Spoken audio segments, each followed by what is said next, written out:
Chris, on his Vinyl Attack YouTube channel, recently did a review of the Little Fwind end-of-record automatic tonearm lifter. A Google search revealed quite a few similar devices ranging in price from $70 to over $200. This inspired me to find out if I could build my own tonearm lifter for hopefully a lot less. I decided to try using a teeter-totter approach with a weight at one end to raise a plastic arm hinged at the corner of a wooden block. To find the height of the block, I measured the distance of the tonearm from the base with the needle resting on the record in the runout area. I reduced the height by a couple of millimeters to make sure the block would not impede the path of the tonearm. The lift arm is cut from a plastic gift card, approximately ½ inch wide by 3 3/8 inch long. For the hinge, I tried using aluminum duct tape, which turned out to be too stiff. 3M Scotch paper tape seems to work well. The pivot point is slightly off-center, with the longer section at the top to accommodate the weight. I tried different coins, but the 5-cent nickel seemed to work best. It's attached to the plastic with a bit of blue tack. Originally, I attached a thin self-adhesive foam pad, this light blue color, to the arm where it makes contact with the tonearm.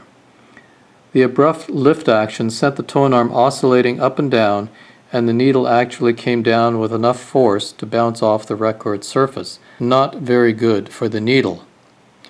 I then used a small piece of moon gel, which is a tacky gel-like material used to dampen drums. Those of you who watched my video on removing dust from records will know that this material is also great for removing dust from the cartridge needle. The moon gel dampened the oscillating motion enough to make this solution usable. I still use a bit of the foam pad on the lift arm where the tonearm triggers the hinge motion. The base should be positioned so that the tonearm triggers the lifter in the runout area of the record.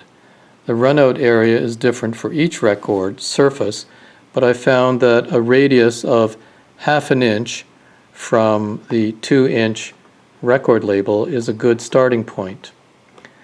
The cost of materials for this project was 5 cents, as I had all the other materials at hand. An automatic tonearm lifter is a convenience for most people, but for those with mobility constraints, it might actually be helpful.